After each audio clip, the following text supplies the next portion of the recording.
Hello friends, welcome to study with Mayank. मैं हूं आपका मयंक और आज ला रहा हूं मैं आपके लिए एनसीईआरटी इकोनॉमिक्स क्लास 12 से। यहां पर आज आपकी जो है बुक 1 चल रही थी माइक्रो इकोनॉमिक्स की, यानी व्यष्टि अर्थशास्त्र की। तो आज इसी क्रम में आज आपका जो अध्याय चौथा है। यहाँ पर हम पूर्ण प्रतिस्पर्धा की स्थिति में फर्म का सिद्धांत, यानी हमने कल इससे पूर्ववर्ती अध्यायों में हमने यहाँ पे पढ़ लिया था किस तरह से उपभोक्ता का व्यवहार कार्य करता है, किस तरह से उत्पादन प्रक्रिया होती है। अब यहाँ पर हम फर्मों के बारे में जानेंगे, यानी उत्पादनकर्ता फर्में हैं उनके बारे में जानेंगे। क्योंकि आप सभी जानते हैं कि मार्केट में कोई एक फर्म तो कार्यरत होती नहीं है, यानी किसी एक प्रोडक्ट के लिए विभिन्न विभिन्न फर्में कार्यरत होती हैं। तो वो कैसे किस तरह से अपना प्राइसिंग वगैरह जो नियंत्रित करती हैं, किस तरह से मार्केट को जानते हुए, किस तरह से ग्राहकों की जरूरतों को जानते हुए अपने प्रोडक्ट की वैल्यू करती हैं। तो उन सब बातों का अध्ययन इस अध्याय के तहत करेंगे हम। तो चलिए स्टार्ट करते हैं आज का वीडियो। देखते हैं क्या क्या नोट डाउन करना है यहाँ पर और क्या क्या डिस्कस करना है।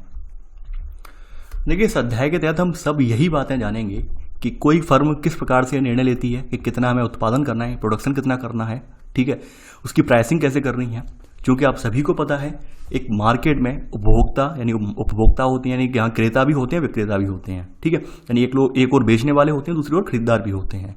और ऐसे में जो क्रेता विक्रेता की जो चेन है उसके बीच में हजारों की संख्या में प्रोडक्ट होते हैं, ठीक है। यानी एक ही प्रोडक्ट से जुड़े हुए हजारों ब्रांड होते हैं। तो ऐसे में यहाँ पर सवाल ये उठता है कि भाई कैसे कंपनियां अपने अपने उत्पादों को खपाती हैं, कैसे कैसे अपने जो खपत है वो सुनिश्चित करती हैं, ठीक है, ताकि अपनी उनकी जो मार्केट में पकड़ बनी रहे, ठीक है। देखिए, कल हमने जाना था कि अधिकतर जितनी उत्पादन कंपनियां होती हैं सबका एक सिद्धांत होता है। मैंने बताया था कि मिन इन और मैक्स आउट, यानी कि मिनिमम इनपुट और मैक्सिमम आउटपुट। यानी कोई भी कंपनी हो वो इसी सिद्धांत पर कार्य करती है कि हमारा कम से कम लागत लगे, ठीक है, कम से कम आगतें आए और ज़्यादा से ज़्यादा निर्गत हो, ठीक है। तो यानी सभी अधिकतम लाभ के लिए अपना कार्य करती हैं। फर्मों का उद्देश्य यही होता है कि मैं अधिकतम लाभ अर्जित करना है। अगर लाभ नहीं होगा, प्रॉफिट नहीं होगा, तो यकीन मानिए कोई फर्म स्थापित करने का कोई उद्देश्य नहीं रह जाएगा, ठीक है। ये बात है सब आप जनरली अगर हम सोचें अपने पॉइंट ऑफ व्यू से तो हम सब जानते हैं, ठीक है। तो यहाँ पर वही सब बातें कही गई हैं। अब देखिए, यहाँ पर अगर हम देखें यहाँ पर, यानी यहाँ पर कहा गया है कि हमारे अनुसार फर्म कठोर रूप से लाभ अधिकतम करता होती है। बात बिल्कुल सही है, लाभ किसी भी फर्म को लाभ चाहिए होता है। इसलिए फर्म क्या करती है कि जिस मात्रा का उत्पादन और बाजार में उसका विक्रय करती है वह इसके लाभ को अधिकतम करती है, ठीक है। यानी कि फर्म जो भी चीज़ आपका उत्पादन कर रही है और बाजार में उसे बेच रही है उसके लाभ को वो चाहती है कि भाई अधिकतम बने, ठीक है। अधिकतम बनेगा तभी कंपनी को फायदा होगा, वहाँ पर कार्यरत जो लोग होंगे उनको फायदा होगा और कंपनी घाटे में जाएगी तो ऑब्वियसली बात बंद हो जाएगी, ठीक है। अब देखिए, इसके लिए कंपनी जो है विस्तार पूर्वक एक नीति बनाती है, परीक्षण करती है मार्केट को देखती है, ठीक है, मार्केट को जांचती परखती है। देखिए, आज का पूरा चैप्टर जो है उसमें यहाँ पर केवल सुनने लायक है, यानी लिखने लायक ज़्यादा नहीं है इसमें, ठीक है। यानी पूरा विस्तार पूरा निरीक्षण करती है। फिर वहाँ की सप्लाई चेन होती है, यानी पूर्ति वक्र होता है किसी व्यापार यानी किसी बाजार का एक सप्लाई चेन बनी होती है जिसके जरिए अपने प्रोडक्ट को बाजार में भेजा जाता है। तो सप्लाई चेन को देखती है क्या वाकई में हमारी जो सप्लाई हो रही है वो मांग जितनी आ रही है उतनी उसके लिए सफिशियंट है या नहीं है, या फिर ऐसा तो नहीं है कि हम भाई सप्लाई करे जा रहे हैं और वहां पर हमारे जो खरीदार है वो लेने के लिए तैयारी नहीं, ले वाला है ही नहीं कोई भी। तो ऐसे में क्या होगा, ऐसे क्या कंपनी को लाभ मिलेगा? नहीं मिलेगा, ठीक है। तो उन सब चीजों को इसको जो है देखना पड़ता है। यानी यहाँ पर जो पूर्ति वक्र है उसमें निर्गत का वह स्तर दर्शाता है कि जिसका चयन एक फर्म बाजार कीमत के विभिन्न मूल्यों पर उत्पादन करने के लिए करती है, ठीक है। यानी पूर्ति वक्र यानी सप्लाई चेन में के तहत जो अपना प्राइसिंग रखी जाती है, ठीक है, वो प्राइसिंग यहाँ पर ये शो करती है, ठीक है। यानी कि एक फर्म जो है बाजार की कीमत पर अपना प्रोडक्ट बेच रही है, यानी अपना जो आउटपुट है एक बाजार की कीमत पर अपना बेच रही है और उसके बावजूद उस पर जो मुनाफा हो रहा है, ठीक है, तो वो यहाँ पर कंपनी को लाभ होता है। तो वही बातें यहाँ पर कही गई हैं, ठीक है। तो यहाँ पर आप 1 बाय 1 करके कुछ पॉइंट्स हैं वो लिख लेना, इसमें ज़्यादा कुछ नहीं है, ठीक है। यानी हमारे अनुसार फर्म जो है एक कठोर रूप से लाभ अधिकतम करता होती है, ठीक है। तो अतः फर्म यहाँ से लेकर यहाँ तक नोट डाउन कर लेना, ठीक है। आगे बढ़ते हैं। देखिए, यहाँ पर इसमें लिखा है ना, इसी में सब पॉइंट करके पहले का कि पूर्ति वक्र निर्गत का वह स्तर दर्शाता है। यहाँ पर सप्लाई चेन होती है वो जो पूर्ति वक्र होता है मार्केट का, ठीक है। तो वो यहाँ पर आप ये यहाँ से लेकर यहाँ तक ये नोट कर लेना। चलिए अब आगे बढ़ते हैं। यहाँ पर आपने फर्म के बारे में जान लिया, फर्म का सिद्धांत जान लिया।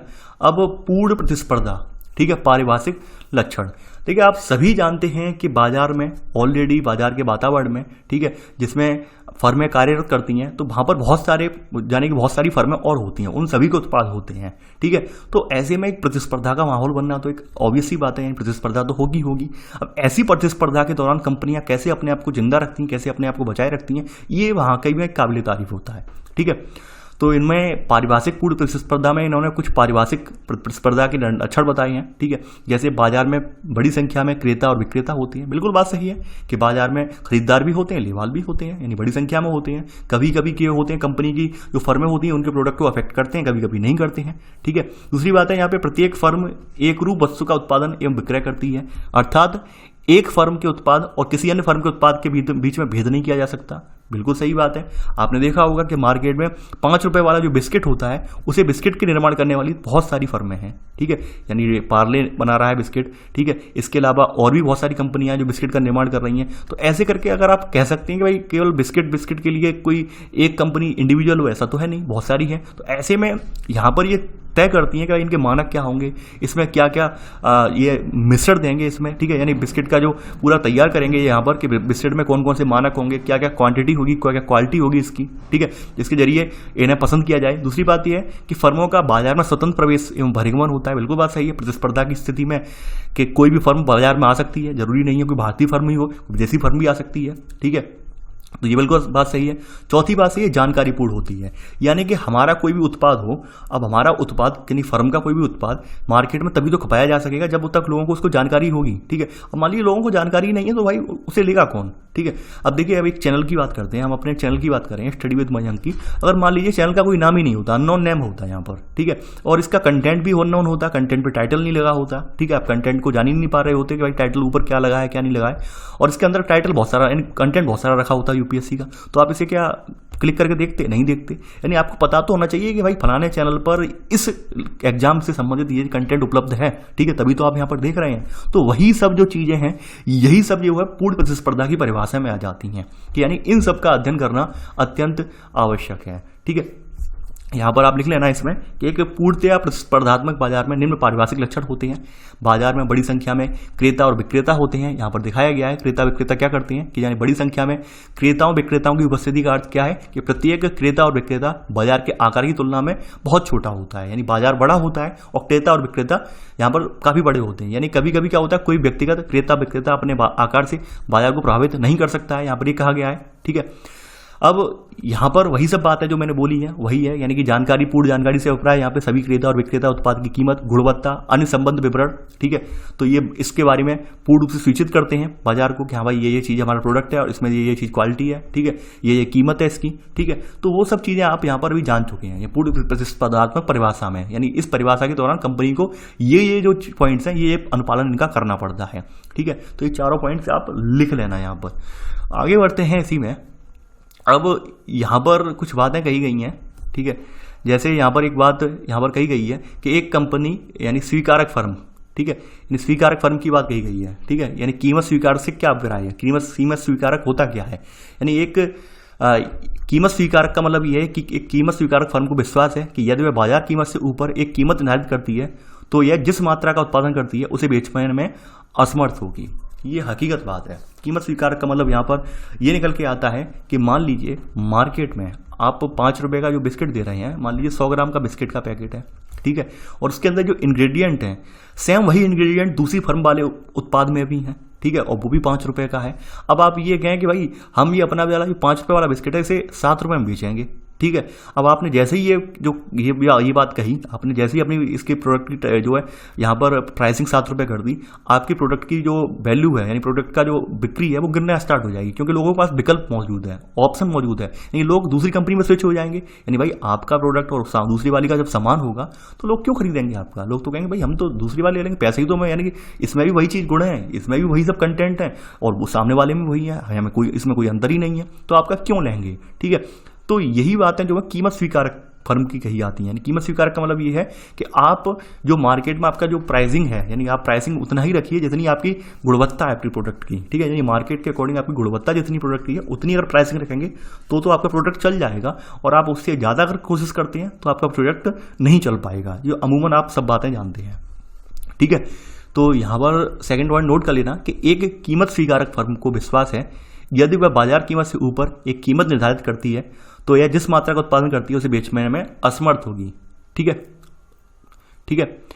और यहीं पर दूसरी ओर एक कहावत यहाँ पर कहा गया है कि यदि निर्धारित कीमत बाजार कीमत के समान अथवा उसकी तुलना में कम हो तो फर्म जितनी इकाइयाँ विक्रय करने के इच्छुक है उतना विक्रय कर सकती है। हकीकत बात है, यानी कि बाजार में जो कीमत चल रही है उससे अगर आपका प्रोडक्ट थोड़ा कम है, मान लीजिए 5 रुपये का जो बिस्किट की जो है, यानी कि मार्केट में जो आप वेंडरों को बिस्किट बेच रहे हैं, बड़ी बड़ी स्टॉकिस्ट को बिस्किट बेच रहे हैं, उन्हें वो पड़ रहा है 4.5 रुपये का, ठीक है, 4.5 रुपये का पड़ रहा है बिस्किट। अगर वही बिस्किट का पैकेट आप 4 रुपये का उन्हें देंगे और वो लोग बड़े आराम से 5 में बेच देंगे, ठीक है, तो ऐसे करके क्या हुआ, आपकी खपत बढ़ जाएगी कंपनी की, हकीकत बात है, ठीक है। तो यानी कि आपको न्यूनतम कीमत, यानी कि इतना नहीं है कि भाई अपने अपने अकॉर्डिंग मार्केट का अध्ययन किया नहीं और अपने अकॉर्डिंग कीमत रख दी कि भाई हमें 5 नहीं हमें 50 रुपये कर दे रहे हैं, ऐसे नहीं चलेगा यहाँ पर, ठीक है। तो वही बातें यहाँ से लिखी हुई हैं, दोनों लाइनें ये लिख लेना। चलिए आगे बढ़ते हैं यहाँ पर, ठीक है। देखिए यहाँ पर लाइन कही गई है कि जहाँ बाजार में प्रत्येक फर्म समान कीमत लेती है और वस्तु की कुछ मात्रा का विक्रय करती है, ठीक है, यानी कि एक स्थिति ऐसी भी आती है कि जहां बाजार में हर फर्म जो होती है समान कीमत लेती है, वस्तु की कुछ मात्रा का उत्पादन करती है, ठीक है। तो इसमें क्या होता है, तो अपने यानी कि एक विशेष फर्म अपनी कीमत को बाजार कीमत की तुलना में बढ़ा देती है। तो ऐसे में क्या होता है कि भाई जब एक फर्म बढ़ा देती है तो लोग अपने आप ऑटोमेटिकली स्विच कर जाते हैं। तो वही बातें यहाँ पर लिखी हुई हैं कि भाई किस तरह से बाजार का अध्ययन करना चाहिए, फर्म को कैसे बाजार में पकड़ होनी चाहिए, तो वही सब बातें इसमें बताई गई हैं।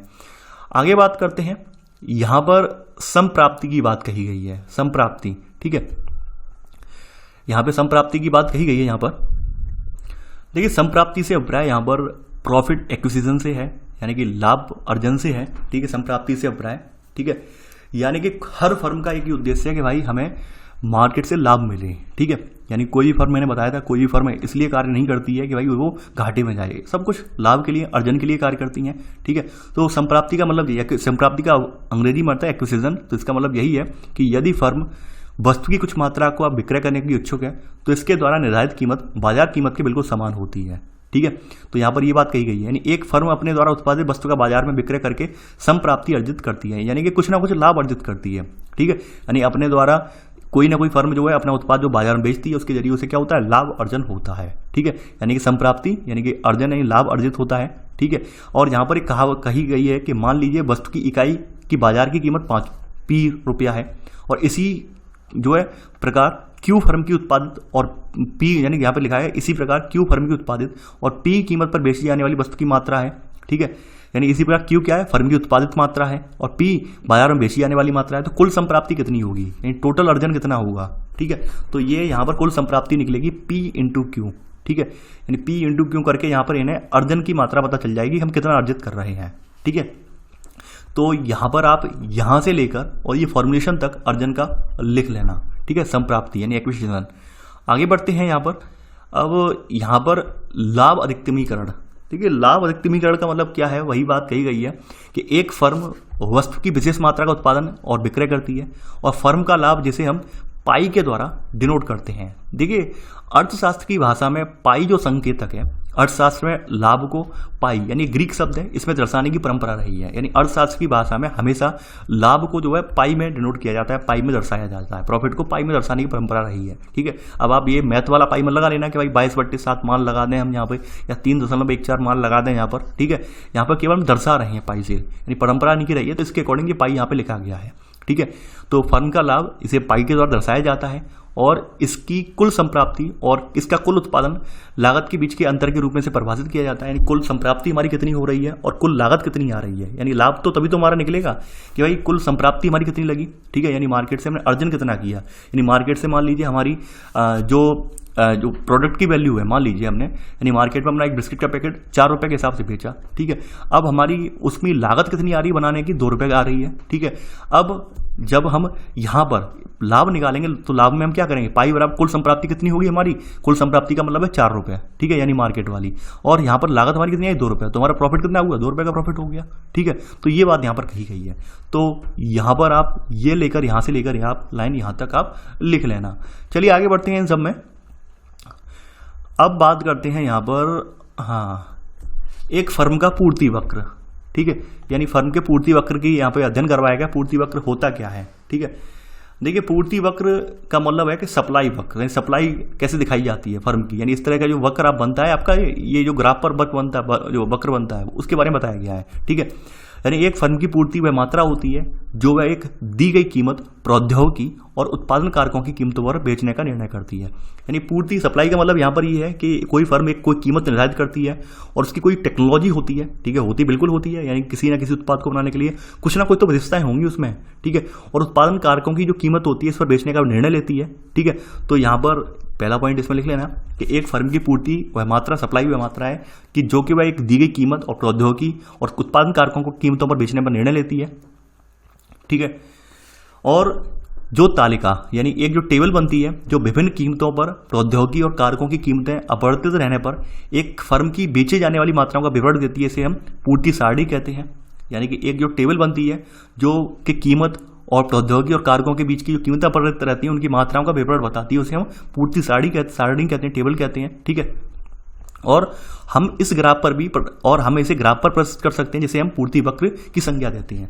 यानी कि यहाँ पर आपकी जो प्रौद्योगिकी कारक वगैरह जो आप इस्तेमाल कर रहे हैं किसी प्रोडक्ट को बनाने में, उसकी मात्रा में जो फ्लक्चुएशन होता रहता है ऊपर नीचे वाला, उसको रिप्रेजेंट करने के लिए जो जिस वक्र पर हम, जिस ग्राफ पर हम जिसे डिनोट करते हैं उसे हम पूर्ति वक्र के नाम से जानते हैं। तो यहाँ पर आप ये लिख लेना, ठीक है।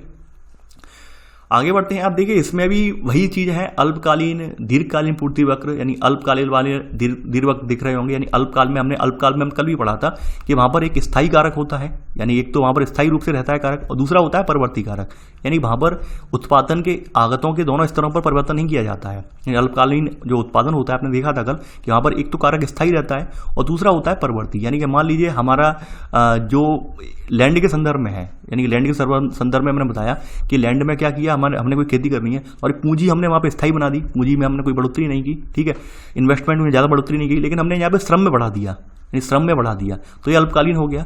दीर्घकालीन में आपने क्या था कि दीर्घकालीन में दोनों परिवर्ती रहते हैं, यानी कि आपकी पूंजी भी बढ़ा दी गई, श्रम भी बढ़ा दिया गया, ठीक है। तो वैसे ही यहाँ पर दिखाया गया है कि जब ये कारक बढ़ाए जाते हैं, घटाए जाते हैं, तो वो वही मार्जिनल अल्पकालीन सीमांत लागत, अल्पकालीन औसत लागत, ये स्थिति क्रिएट होती है, जो कि आपने कल जानी थी, ठीक है। उत्पादन में कल आपने देखी थी कि भाई हमने कोई उत्पादन में अल्पकालीन में हमने कोई एक कारक में परिवर्तन कर दिया, दूसरे में नहीं किया, उससे हम देखते हैं भाई हमें क्या लाभ अर्जित हुआ, ठीक है। दीर्घकाल में हमने दोनों कारकों में परिवर्तन कर दिया, यानी कि जो जमीनी लेवल पर जितने कारक हैं हमारे आगत लेवल पर हमने सभी परिवर्तन कर दिया। तो ये चीजें आप कल ही पढ़ चुके हैं, ठीक है, और वही चीजें हैं, कुछ नया नहीं है, बस इनका ग्राफिकल रिप्रेजेंटेशन है। अब देखिए यहाँ पे अल्पकालीन जो है पूर्ति वक्र, ठीक है, के बारे में बताया गया है, और अल्पकालीन और दीर्घकालीन की जो थ्योरी थी वो आप कल देख चुके हैं। यहाँ पर मैं दोबारा ये बताऊंगा नहीं, स्थायी लिखवाऊंगा नहीं, मैं आपको फिर से बता दे रहा हूँ, ठीक है। यहाँ पर इसमें अब लिख लेना है इसी में ही, ठीक है। यानी कि अल्पकालीन पूर्ति वक्र क्या होता है, ठीक है, यानी एक फर्म का अल्पकालीन पूर्ति वक्र जो इसके अल्पकालीन सीमांत लागत वक्र और औसत परिवर्ती लागत वक्र पर आधारित है, और इसे मोटी रेखा, यानी कि ये आप देख पा रहे हैं ये मोटी रेखा वाला जो वर्ग है, ये वक्र है, ये आपका जो है पूर्ति वक्र है, यानी अल्पकालीन सीमांत पूर्ति वक्र है। यानी कि ये किसके मध्य है, ये अल्पकालीन औसत लागत और औसत परिवर्ती लागत जो है, इनके बीच में जो वक्र जा रहा है सीमांत लागत वाला, ये अल्पकालीन पूर्ति वक्र के नाम से जाना जाता है, ठीक है। आगे बढ़ते हैं। यहाँ पर ऐसी दीर्घकालीन वाला है, यानी दीर्घकालीन वक्र पे हम आते हैं, ठीक है। यानी कि एक फर्म का दीर्घकालीन पूर्ति वक्र जो दीर्घकालीन सीमांत लागत वक्र और दीर्घकालीन औसत लागत वक्र पर आधारित होता है, ठीक है, इसे हम दीर्घकालीन पूर्ति वक्र के नाम से जानते हैं। यानी कि दीर्घकालीन सीमांत वक्र किसके औसत लागत से ऊपर जा रहा है, ये मोटा सा वक्र देख रहे हैं आप, ये वाला, ठीक है, तो ये दीर्घकालीन सीमांत वक्र बोला जाता है, ठीक है। देखिए ये सब चीजें जो है उत्पादन वगैरह, ये ग्राफिकल रिप्रेजेंटेशन के जरिए दिखाया जाता है, ठीक है, कि भाई ग्राफिकल रिप्रेजेंटेशन में क्या हो रहा है, कि कितना हम, अब आप सभी को कल आपने उत्पादन में देखा था कि हम अपने प्रोडक्ट को बढ़ाने के लिए, अपना उत्पादन बढ़ाने के लिए, ठीक है, अधिक से अधिक लाभ अर्जित करने के लिए कुछ ना कुछ कारकों में फेरबदल करते रहते हैं। तो उन कारकों के फलस्वरूप आपने देखा था कि भाई कहीं ना कहीं क्या होता है, कभी कभी क्या होता है, उत्पादन में बढ़ोतरी आ जाती है। कुछ कारकों में हमने मान लीजिए हम परिवर्तन कर देते हैं तो उनसे क्या होता है, हमारे लिए गिरावट भी हो जाती है। जैसे कल मैंने एग्जांपल भी दिया था कि भाई भूमि आपकी 5 बीघा है और 5 बीघा भूमि की जो उत्पादन क्षमता है वो 20 क्विंटल है, ठीक है। अब 20 क्विंटल उत्पादन क्षमता है, अब आप सोच रहे हो 5 बीघा जमीन पर, यहाँ पे अभी तो 5 वर्कर काम कर रहे हैं, 5 वर्कर बड़े आराम से काम कर सकते हैं यहाँ पर। अब आपने यहाँ पे श्रम बढ़ा दिया, यानी 20 वर्कर कर दिए, तो क्या हुआ, उत्पादन तो आपका 20 क्विंटल ही रहेगा, उत्पादन थोड़ी ना बढ़ेगा। अब यहाँ पर क्या हुआ, भीड़ बढ़ गई, भीड़ बढ़ने से क्या हुआ कि अतिरिक्त दबाव आप पर बढ़ गया, आप पर आर्थिक बोझ बढ़ गया, ठीक है, तो आपको लाभ, ऑब्वियसली बात है, लाभ आपका कम हो जाएगा। तो कहीं ना कहीं कभी कभी जो हमारे जो परिवर्तन किए जाते हैं अल्पकालीन स्तर पर, दीर्घकालीन स्तर पर भी, दीर्घकालीन स्तर पर किए जाते हैं, तो वो बहुत सारी चीजें देख के किए जाते हैं। अल्पकाल वाले परिवर्तन कभी कभी तो लाभ दे जाते हैं, कभी कभी हमें ये जो कहते हैं सीमांत उत्पादकता में पहुंचा भी देते हैं, ठीक है, तो वही बातें कही गई हैं। अगली बात है यहाँ पे उत्पादन बंदी बिंदु। ठीक है, उत्पादन बंदी बिंदु यानी उत्पादन बंदी बिंदु का मतलब क्या है? देखिए, ये उत्पादन बंदी बिंदु जो होता है, ठीक है, ये न्यूनतम औसत परिवर्ती लागत, यानी कि हमारी न्यूनतम औसत परिवर्ती का मतलब ये है अल्पकाल में हमने किसी एक फैक्टर में परिवर्तन किया है, ठीक है, जहां पर अल्पकालीन सीमांत लागत वक्र और औसत परिवर्ती लागत वक्र को काटता है ये, ठीक है, यानी कि न्यूनतम औसत परिवर्ती लागत जो हमारी है, जो बिंदु है हमारा, ठीक है, जहां पर ये अल्पकालीन सीमांत लागत और परिवर्ती लागत को काटता है, इसके नीचे कोई उत्पादन नहीं होगा, यानी कि इसके नीचे का ये ग्राफ ये कहता है इसके नीचे कोई उत्पादन नहीं होगा, और यही बिंदु जो होता है फर्म का अल्पकालीन उत्पादन बंदी बिंदु। बंद का मतलब होता है बिल्कुल बंद, बंद का मतलब यहाँ पे उत्पादन अब नहीं होगा, यानी कि हमारे जो ग्राफ जा रहे हैं, ठीक है, यानी कि यहाँ पर ऊपर इमेज दिया होगा, यहाँ पर भी इमेज नहीं है, ठीक है, यानी कि एक स्तर यहाँ पे बताया गया है यहाँ पर कि इसके नीचे वाला जो स्तर जो होगा, यानी ये आपके बंद हो जा रहा है यहाँ पर, इसके नीचे वाला स्तर होगा, यहाँ पर उत्पादन बिल्कुल शून्य होगा, नगण्य होगा, यहाँ पर उत्पादन नहीं हो रहा होगा, इनकी जो इकोनॉमिक की भाषा है उसमें, ठीक है। तो ये उत्पादन बंदी बिंदु है, आप हेडिंग डाल के उत्पादन बंदी बिंदु लिख लेना, ठीक है। आगे बढ़ते हैं, यहाँ पर है सामान्य लाभ या अलाभ बिंदु, ठीक है। अब देखिए, पूर्ति वक्र के जिस बिंदु पर एक फर्म केवल साधारण लाभ अर्जित करती है तो वो इसका जो है लाभ या अलाभ बिंदु कहलाता है, ठीक है। यानी कि पूर्ति वक्र का एक जो बिंदु है, यानी कि पूर्ति वक्र जो बनता है यहाँ पर आपके सामने पूर्ति वक्र है, इसके एक बिंदु पर कंपनी को एक साधारण लाभ प्राप्त होता है। मान लीजिए एक कंपनी को यहाँ पर इस जगह पर साधारण लाभ मिल रहा है, ठीक है, तो वो ये जो बिंदु है ये इसका क्या कहलाएगा? सामान्य लाभ या अलाभ बिंदु कहलाएगा, ठीक है। आगे बढ़ते हैं। अब यहाँ पे कहा गया है कि फर्म के पूर्ति वक्र के निर्धारक तत्व, आप सभी जानते हैं पूर्ति वक्र के निर्धारक तत्व कौन कौन से होते हैं। प्रौद्योगिकी प्रगति, ठीक है, ठीक है, आप सभी जानते हैं कि प्रौद्योगिकी लेवल पर हम कोई ना कोई परिवर्तन करते हैं अपनी फर्मों में, ठीक है, ताकि हमारे उत्पाद की गुणवत्ता सुधरे, ठीक है, उत्पाद जो है कम से कम समय में तैयार हो, उत्पाद की लागत कम आए। अगर मैं एक एग्जाम्पल लूँ आपको, कंस्ट्रक्शन वर्क का एक एग्जाम्पल लेता हूँ, ठीक है, कंस्ट्रक्शन वर्क का, क्योंकि पहले के टाइम में अगर आप आज से 50 साल पहले जाएं, थोड़ा पीछे इतिहास में जाएं, तो 50 साल पहले आप देखेंगे कि कंस्ट्रक्शन वर्क में वर्क फोर्स ज़्यादा होता था, लेबर फोर्स ज़्यादा होता था, लेबर ज़्यादा होती थी। तो लेबर ज़्यादा होती थी तो क्या आ जाता था वहाँ पर? एक तो उत्पादन जो होता था बहुत कॉस्टली हो जाता था, महंगा पड़ता था, इसके अलावा टाइम बहुत लगता था, यानी समय हमारा बहुत व्यर्थ होता था वहाँ पर, टाइम भी बहुत ज़्यादा जाता था। फिर बाद में क्या हुआ कि मशीनीकरण का युग एकदम प्रारंभ हुआ, ठीक है। मशीनीकरण नहीं, अपने भारत में मशीनीकरण तो लेट आया है, विदेशों में मशीनीकरण का युग पहले प्रारंभ हो गया, बात आप अच्छे से जानते हैं, ठीक है। तो अब हमारे यहाँ मशीनीकरण प्रारंभ हुआ तो मशीनों में एक बार क्या था कि एक बार किसी ने इन्वेस्टमेंट कर दिया, उसके बाद उसे कोई बार बार इन्वेस्टमेंट करने की जरूरत है नहीं, और उससे प्रतिफल भी अच्छा खासा मिलेगा, काम भी जल्दी होगा, लाभ भी अर्जित होगा, ठीक है। तो ऐसे करके हमने क्या किया कि मशीनें वगैरह लगाई, मशीनों में इन्वेस्टमेंट वगैरह किया, इससे क्या हुआ? हमारा प्रोडक्शन बढ़ गया, प्रोडक्शन की गुणवत्ता थी, गुणवत्ता बढ़ गई, ठीक है, और कहीं ना कहीं हमारी जो निर्भरता थी वर्क फोर्स पर वो भी कम हो गई, ठीक है। तो हमारा जो पूर्ति वक्र है, तो कहीं ना कहीं अगर आप देखें तो हमने प्रौद्योगिकी परिवर्तन, मान लीजिए हमने एक बिस्किट की फैक्ट्री में पहले क्या था कि भाई वर्कर कार्य कर रहे थे, 50-60 वर्कर कार्य कर रहे थे, 50 में से वर्कर कुछ 20 वर्कर जो होते थे उनका काम क्या था कि भाई जो मैदा होती है, जिससे बिस्किट का जो रॉ मटेरियल बोला जाता है मैदा को मारने का कार्य कर रहे थे, कुछ वर्कर जो थे उन्हें सांचे में डालने का कार्य कर रहे थे, ऐसे करके कार्य कर रहे थे, ठीक है। तो क्या था, प्रोडक्शन कम था, ठीक है। अब जैसे इन्होंने मशीनों का प्रयोग शुरू किया, ऑटोमेटिक मशीन लगाई जो अपने आप आटा गूंथेंगी, अपने आप मैदा को मारेंगी और अपने आप उसे प्रोसीड करके सांचों में डाल देंगी, अपने आप उसे बेकर में पहुंचा के सेंक देंगी, ठीक है। तो क्या हुआ, प्रोडक्शन बढ़ गया, ठीक है। अब केवल पैकिंग पर जो है पैकिंग और जो है कार्टन उठाने रखने पर ही मजदूर लग रहे हैं, ठीक है।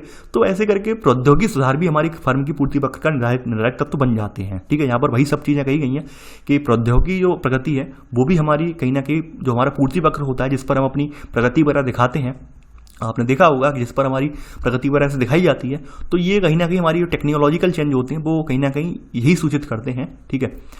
यानी कि आप लिख लेना कि एक निश्चित निर्गत स्तर का उत्पादन करने के लिए संगठनात्मक नव प्रवर्तन के कारण फर्म आगतों की कम इकाइयां उपयोग करती है, ठीक है, और यह अपेक्षित है कि निर्गत के किसी भी स्तर पर या फर्म की सीमांत लागत को कम करेगी। बिल्कुल सही बात है, यानी कि हम संगठनात्मक परिवर्तन जब करेंगे तो क्या होगा कि हमारी आगतों की कम इकाइयां उपयोग होंगी, ठीक है, और कहीं ना कहीं हमारी आउटपुट स्तर पर जो सीमांत लागत लग रही है, सीमांत लागत में बढ़ोतरी आ रही है। जैसे आपने देखा कि हम मजदूर बढ़ाते जाते हैं तो क्या होता है कि हमारी लागत बढ़ती जाती है, ठीक है, हमारी कॉस्ट बढ़ती जाती है, लेकिन हमारा प्रोडक्शन नहीं हो पा रहा है, ठीक है। तो हमने कुछ संगठनात्मक का मतलब ये है कि हमने स्ट्रक्चर में परिवर्तन किया, हम मशीनरी लगाई, लेबर लगाते थे, हम मशीनरी लगा दी, मशीन लगाने से ये हुआ प्रोडक्शन बढ़ गया, गुणवत्ता बढ़ गई, ठीक है। ऑब्वियसली बात है, जब ये सब चीजें बढ़ेंगी तो हमारा प्रोडक्ट भी सुधर के आ जाएगा, प्रोडक्ट बढ़ेगा तो लाभ भी हमारा अर्जित होगा।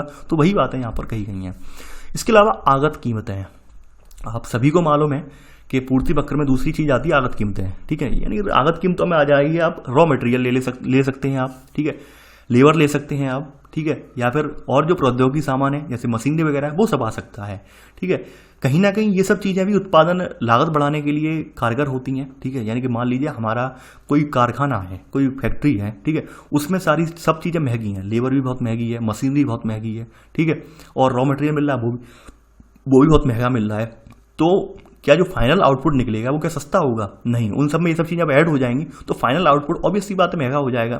तो कहीं ना कहीं अगर हम आगत कीमतों को शिफ्ट कर देते हैं, इनमें थोड़ा बहुत हम कहते हैं कम कर लेते हैं, तो क्या होगा? कहीं ना कहीं आगत कीमतें कम होंगी तो हम बाजार के मूल्य पर अपना प्रोडक्ट दे पाएंगे और हमारी वहाँ पर बचत बढ़ जाएगी, ठीक है। तो इससे भी हमारे पूर्ति वक्र वगैरह जो है सप्लाई चेन वाली है वो भी बनी रहेगी और सप्लाई चेन बढ़ भी जाएगी, लाभ भी बढ़ जाएगा हमारा, ठीक है। तो वही बात कही गई है कि यदि एक आगत की कीमत जैसे श्रम की मजदूरी दर में वृद्धि होती है तो उत्पादन लागत बढ़ जाती है। हकीकत बात है, श्रम की मजदूरी दर में अगर वृद्धि होगी तो उत्पादन लागत बढ़ जाएगी और निर्गत के किसी भी स्तर पर फर्म की औसत लागत के फलस्वरूप वृद्धि सामान्यतः निर्गत के किसी भी स्तर पर फर्म का सीमांत लागत में वृद्धि के साथ होती है। बिल्कुल हकीकत बात है।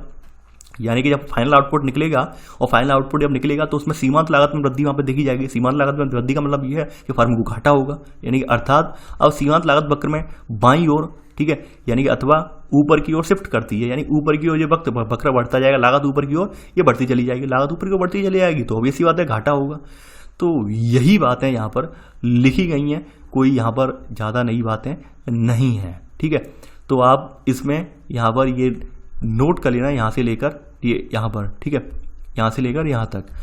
आगे बढ़ते हैं। देखिए चैप्टर छोटा है, इसमें कुछ ज़्यादा चीज़ें थी नहीं, इसी के साथ कीमत लोच आ गया, ठीक है। लास्ट यानी कीमतों में जो लचलता है, ठीक है, उसके बारे में है, कीमत लोच के बारे में, पूर्ति की कीमत लोच यानी सप्लाई जो चीज़ कर रहे हैं उसकी कीमतों में क्या लचलता रहेगी या नहीं रहेगी, ठीक है, या कठोरता रहेगी, तो वो बताया गया है कि एक वस्तु की पूर्ति की कीमत लोच वस्तु की कीमत में परिवर्तनों के कारण वस्तु की पूर्ति की मात्रा की अनुक्रियाशीलता को मापती है।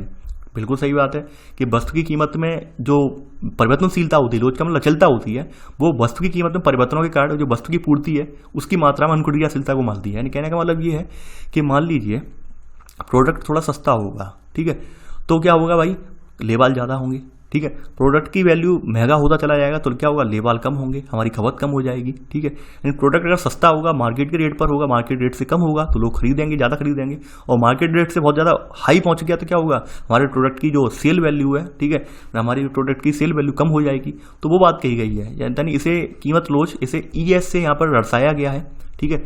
तो यहाँ पर बताया गया पूर्ति की मात्रा में प्रतिशत परिवर्तन और कीमत में प्रतिशत परिवर्तन, इसे यहाँ पर पूर्ति की कीमत लोच करके ऐसे करके ये निकाली जाती है। तो यहाँ से लेकर ये आप यहाँ तक ये नोट डाउन कर लेना, इससे पूर्ति की कीमत लोच निकल के आ जाएगी, ठीक है। यानी कहने का मतलब ये है कि भाई अभी आपकी जो सप्लाई हो रही है, यानी कि एक प्रोडक्ट की सप्लाई, मान लीजिए एक अच्छा खासा बिस्किट का पैकेट है, उसकी सप्लाई 20 रुपये के हिसाब से हो रही है, यानी मार्केट में 20 रुपये, मार्केट रेट पर 20 रुपये के हिसाब से जा रहा है मार्केट में विक्रेताओं के पास, ठीक है। अब यहाँ पर क्या हुआ कि अचानक से उसने आपने कीमत उसकी 25 बढ़ा दी, तो अब इसी बात आपने 25 बढ़ाई तो मार्केट वाला जो विक्रेता है वो 30 रुपये का बेचेगा मार्केट में जनरली, ठीक है, फुटकर। अब 25 रुपये बढ़ा दी, अब वो 30 रुपये, यानी अभी वो बिस्किट जो था पहले आप जब 20 रुपये का मार्केट में बेच रहे थे तो वो 25 का बिक रहा था, अब आप 25 की बिस्किट कर दिया तो 30 रुपये मार्केट में वो चार्ज करेगा। अब 30 रुपये चार्ज करेगा तो क्या होगा, उपभोक्ता ऐसे कम खरीदेंगे, उपभोक्ता कम खरीदेंगे तो ऑब्वियस ही बात है इसकी जो पूर्ति की मात्रा में उसकी गिरावट आ जाएगी। यानी कि एक बात आप खुद सोचिए कि भाई अब दुकानदारों के पास ऑलरेडी स्टॉक होगा, दुकानदार पुराना ही स्टॉक खत्म नहीं कर पाएंगे तो नया स्टॉक क्यों मंगाएंगे? यानी कि भाई पुराना स्टॉक है उसे भी तो खत्म होना चाहिए, तभी तो नया स्टॉक मंगाएंगे हम। ऐसा थोड़ी ना है कि भाई स्टॉक पे स्टॉक हम लगाते जाएंगे, ऐसा थोड़ी ना होता है, ठीक है। ऐसा होने का मतलब ये है कि भाई अगर कीमतें कम हुई तो हम घाटे में भी पहुंच सकते हैं, नहीं।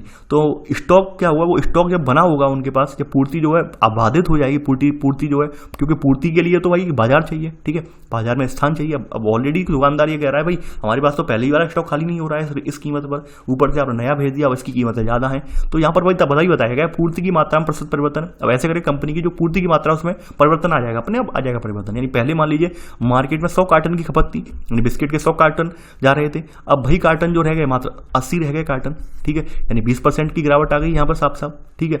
अब कीमत में आपने कितना प्रतिशत परिवर्तन किया है, यानी कि आपने मान लीजिए बिस्किट कीमत मान लीजिए आपने जो है परिवर्तन किया 10% परिवर्तन कर दिया है आपने, ठीक है, 10 तो नहीं किया आपने, ज़्यादा किया, 20% से ऊपर किया, 25% के करीब किया है परिवर्तन, तो वो परिवर्तन बताया गया है, ठीक है। आपने ये परिवर्तन कितना किया है और कितनी गिरावट आई है, तो वो ऐसे करके पूर्ति की कीमत लोच ये निकाली जाती है, ठीक है। ऐसे करके भाई ये आपका चैप्टर ख़त्म हो जाता है। इस चैप्टर में अब कुछ भी नहीं है, ठीक है, यानी ये चैप्टर आपका पूर्ण होता है। इस चैप्टर के जो महत्वपूर्ण बिंदु थे मैंने समझा दिए। और देखिए मैं फिर से एक बात रिपीट कर रहा हूँ, हम यूपीएससी एग्जाम की तैयारी में हमारे लिए मैथमेटिकल रूप से इतना ज़्यादा हमें नहीं चाहिए। मैं आपसे फिर से रिक्वेस्ट कर रहा हूँ, कोई अभ्यर्थी ऐसे हों जो केवल 11-12 में पढ़ रहे हों या फिर अपना एग्जाम पास करने के लिए वीडियो देख रहे हों, तो मैं आप लोगों से सबसे गुजारिश ये है कि आपके जो स्कूल के सर या मैम हों उनसे यहाँ पर उसके न्यूमेरिकल आप सीख लेना, ठीक है, क्योंकि मेरा इसमें न्यूमेरिकल में कोई योगदान नहीं है यूपीएससी एग्जाम में, ठीक है, क्योंकि हम यहाँ ऑप्शनल की तैयारी नहीं करवा रहे हैं, हम केवल जनरल अपना एक माइंड मैप क्लियर करने के लिए तैयार कर रहे हैं पुस्तक ये, ठीक है। तो यहाँ पर हमने केवल थ्योरी पे कंसर्न किया है, ठीक है। अगर आपका कोई ऐसा अभ्यर्थी हो तो मैंने आपसे ओपन विकल्प रख दिया है, आप किसी और चैनल पर जा सकते हैं या अपने स्कूल के या कॉलेज के जो सर या मैम है उनसे सलाह ले सकते हैं, वो आपको पढ़ा देंगे, ठीक है। ऑब्वियसली तो पढ़ाते हैं, न्यूमेरिकल वहाँ से क्लियर कर लीजिए, लेकिन मैं न्यूमेरिकल नहीं करवाऊंगा क्योंकि न्यूमेरिकल हमारे एग्जाम का पार्ट नहीं है, ठीक है। तो आई होप आपको ये लेक्चर पसंद आया होगा। देखिए आप लोग वीडियो को लाइक शेयर नहीं कर रहे हैं, मेरी गुजारिश सभी से यही है कि आप लोग वीडियो को ज़्यादा से ज़्यादा लाइक शेयर करते रहिए। इसके अलावा हमारा नया चैनल रूरल एकेडमी, इसे सब्सक्राइब करना बिल्कुल भी ना भूलिए। इसे मैं इसलिए सब्सक्राइब और करवा रहा हूँ, कभी कभी क्या होता है टेक्निकल प्रॉब्लम की वजह से हमारे main channel study with Mayank पर कभी कभी दिक्कत आ जाएगी, तो यहाँ पर हम रूरल एकेडमी के जरिए संवाद आपसे कायम रख पाएंगे। तो इसलिए रूरल एकेडमी को सब्सक्राइब जरूर कर लें, ठीक है। तो चलिए आज के लिए बस इतना ही। Thanks for watching. जय हिंद।